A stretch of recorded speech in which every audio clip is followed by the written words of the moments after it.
Update: today I, 45 male, will have to tell my son 28 male that his new girlfriend 35 female's child might be mine. Original post: there was no cheating involved whatsoever. I would never do that to my own son. He's only been seeing her for about 4 months from what he's told me, but she and I dated 2 years ago. But it ended because I was going to be traveling out of work for months and we just lost contact.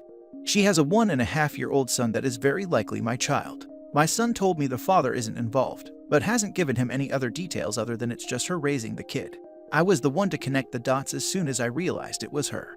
You can't imagine how unbelievably awkward the first time meeting was. Thankfully it was with other family members around, but she was just as freaked out as I was. This can't be kept a secret though. If this is my child, I need to know. And as much as it pains me to put my son in this messed up position, he needs to know too. He's coming over later on so we could talk. I'm beyond nervous. I really don't even know where to start explaining something like this to him. Now for the top comments before reading the updates. Man, that's not how I would have guessed this story would end. Good luck with breaking the news. Hopefully he takes the news as you intend. I don't expect him to react rationally. It's such a messed up curveball to throw right at him, but I hope eventually he is able to understand this happened before they got together and can process the news in a healthy manner. Maybe you should do a paternity test before spilling the beans. Sounds like your son's girlfriend has a type. I would never be able to cope with the fact that my girlfriend, or wife, dear God, had been with my dad. About 10 years ago, I caught my dad and my ex texting each other. It made me feel ill, literally. I would maybe try and confirm with the girl alone first, then take it from there. No reason to mess anything up if it's just a misunderstanding. We've talked briefly about this after I made the connection. She says he's mine, but according to her, was worried I might not want to be involved since I was gone for work for who knows how long. Not an excuse to keep this information from me, but it's done now. I'd still like to get a paternity test done just to be absolutely sure. The math adds up, but it could also be she was seeing others. Who knows? But that's why I want the test so there's zero doubts. How did your son take it? What a messed up situation. Poor guy. Whatever you do, please don't get back with her ever. I haven't spoken to him yet. He's coming over in a few hours so we can talk. Edit to update on this since many of you have asked. Yes, my son knows everything now. The conversation was not easy at all. My son was very confused and upset, as would anyone honestly. I expected him to yell at me, but the shock was too much for him to get a strong reaction, but he was still very serious. I made sure he knew I'd understand if this is too much for him, so whatever he needs from me I will try to do. As of right now he just needs some space. And I said in another comment that after our talk last night, he messaged me about going over to her place so he can hear this from her too. As far as I know they have had their own talk, but not so sure about where they stand now. He didn't talk to me all day until he sent me a message earlier telling me he loves me, but he's gonna need some time to himself, which I completely understand. It's not gonna be something he will easily get over. As far as paternity, well, we still don't know anything about that. I have communicated with her about finding a place where we can get this test done and out of the way, so we'll be doing that this week. It can't wait any longer, otherwise, it's just gonna drive me crazy. Now for the second and full update. Apologies for taking so long to update on this. There really has been a lot going on, but I'm taking the time to finally get back to all of you after your amazing support.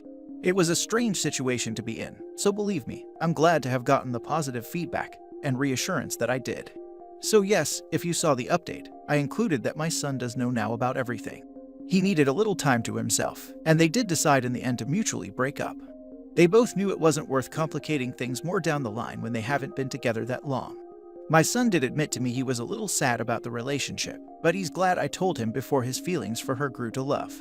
We didn't talk much for almost a week because he was having a boys' trip with his close friends, and then he needed a little time to get used to all of this information. The good thing is, we are talking again normally, which I am so grateful for. Seriously, it worried me how much this would affect my relationship with him, and I'm happy he's been so open about his feelings. He tells me it's still crazy how all this happened. He told me he's accepted it though, and might try dating again in another few weeks. It's not all perfect, but at least we are talking like we always do though. And more than anything, I'm so happy he didn't hold what happened against me since none of us knew about this until we all had dinner. Now for the part I know lots of you wanted to hear about. We did that paternity test, and the results did confirm her son is also mine. Part of me just had a feeling he was anyway, but it didn't hurt to just know for sure. We have been communicating more and I've taken the time to come over to see him almost every day. He's not wary of strangers. In fact, he's been pretty friendly, so that has really helped with trying to bond with him. Not my first rodeo as a dad, obviously, but I still feel like I'm learning everything all over again after so long, and especially after missing so much time with him already. I've been able to hold him and play with him with his toys, which is a blast. It's just the fact that I have another son that I'll get to experience many new milestones with. Always makes me smile. My son knows about his half-brother now. He told me he'd like to meet him at some point in the future, when it doesn't feel as weird. He never met him before that, like I explained in a few comments, because they hadn't been dating long enough to introduce him. My son thinks it's kind of nice knowing he has a brother now. Again though, he told me he is going to need more time to adjust before he's comfortable with officially meeting him, and I understand that completely. So yeah, it's been quite a ride so far. You can imagine how busy it's been with a new kiddo to bond with and raise. We are currently working with a lawyer to get all the legal things set right away. I want to make sure I have my rights as a father, and get my time with my son if she ever changes her mind about being compliant and decides to shut me out of his life again. That's all I have as of right now in terms of an update, so I hope this answered some of your questions. I believe, because this didn't involve any sort of betrayal and you were honest with him, your relationship with him will recover. Yes, that is what I hope for too. And with time that he is also able to have a relationship with his younger brother if that's what he would like. The best part is that you were fully honest. I mean, he could be angry or lost, but not on a long term. I mean, what could he have blamed you for? For having an intimacy or love life? It's a full surprise for everyone involved. And I am sure that later your youngest son is going to full super glad that everyone knew to be an adult and act both in his and his brother's best interest. Man, that is really one tough situation. Looks like you'll just have to wait out on this one for your son to calm down and process the situation. All the best wishes towards you and him.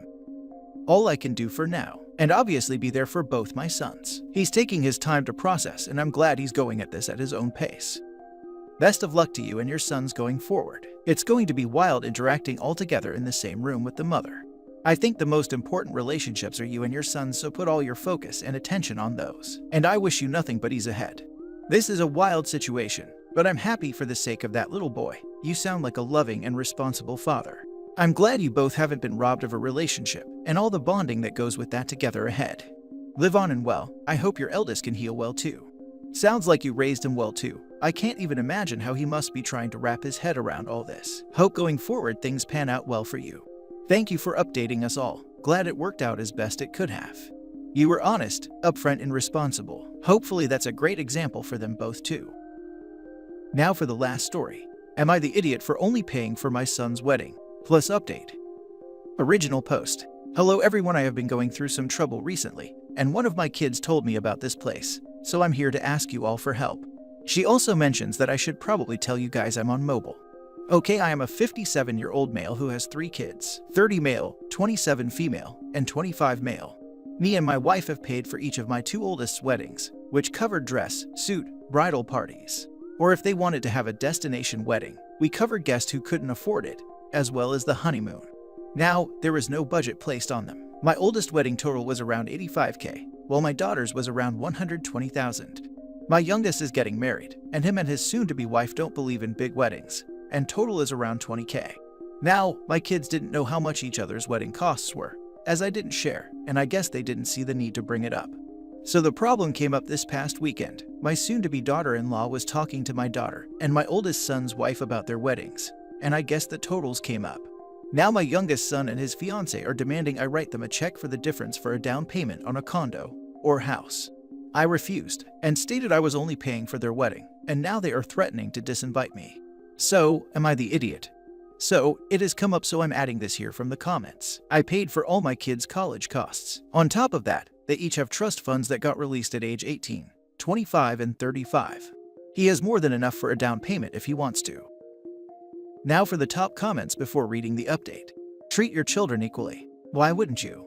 I'd say give them a wedding gift of $50,000 and let them decide if they want to stay economical and have a fabulous honeymoon, or put a deposit on a home. Why penalize them for not being extravagant? Do your other kids agree they should get something more equal? If so, that's a definite you're the idiot. Otherwise, a soft everyone sucks here, since they shouldn't be threatening to disinvite you. It's a pretty daft move on their part though, because if they disinvite you, then your obvious response would be to not pay for any of it. Also, good God, $120,000 on a wedding. To be able to even consider that just blows my mind. Equality has different forms. He was treating them equally by paying for the wedding that they wanted. I tell my kids I treat them fairly, not equally. I use the analogy of dance shoes. At one point, all 3 of my kids did dance. One of my kids outgrew her dance shoes in the middle of the season. If I treated them equally, I would have bought all 3 kids new dance shoes at that moment. Instead, I treated them fairly and only bought new dance shoes for the kid that outgrew hers. This made things fair in that all 3 kids had dance shoes that fit. This dad is treating his kids fairly by paying for the weddings that they chose. He doesn't need to treat them equally. You can't keep track of every dollar you spend on your kids to make sure it is completely equal, because different kids want or need different things. You're not in the wrong. I have been paying for my children's college tuitions. My first 2 are debt-free. My third turns around and says, I don't want to go to college, I'll just take the money. I laughed. I said the money is for college and college alone. She said that's not fair. To which I said, life is not fair. Get used to it. It's your money. You get to make the decisions. Do what makes you happy. The only thing that will stop me by outright canceling the wedding is all the people whose businesses will be affected by it, as Dave already finished the preparation and the date is fast approaching.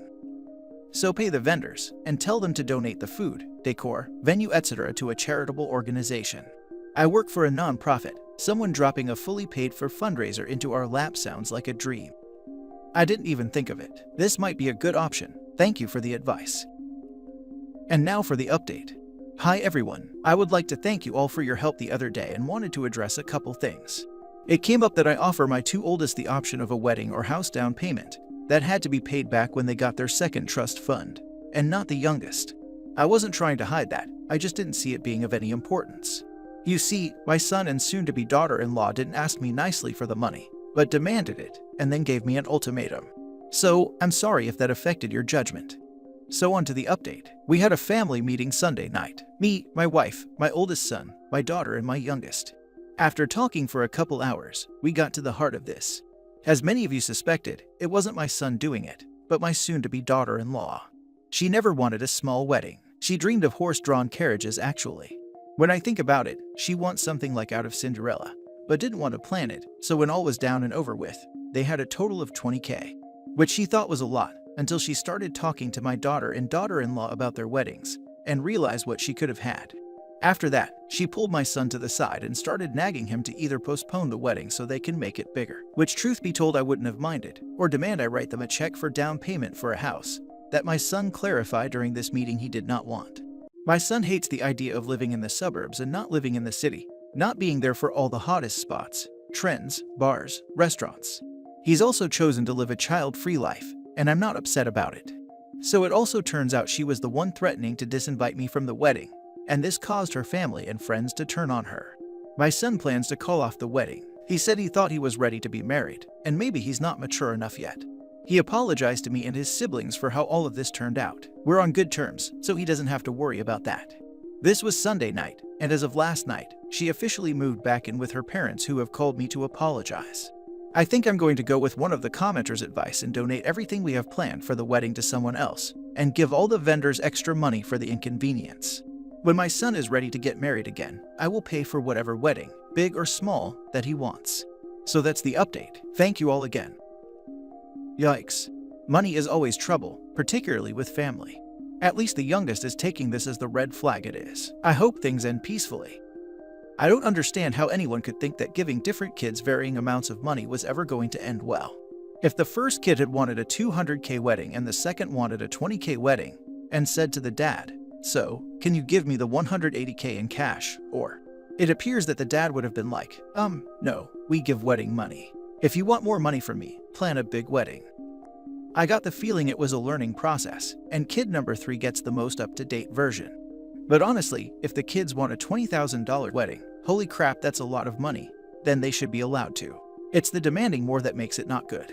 I get the impression that if the kid had asked, there would have been something to come out of it. But per the update, the problem solved herself. Note the mention of trust funds too. It's not as though the wedding is the end of the money.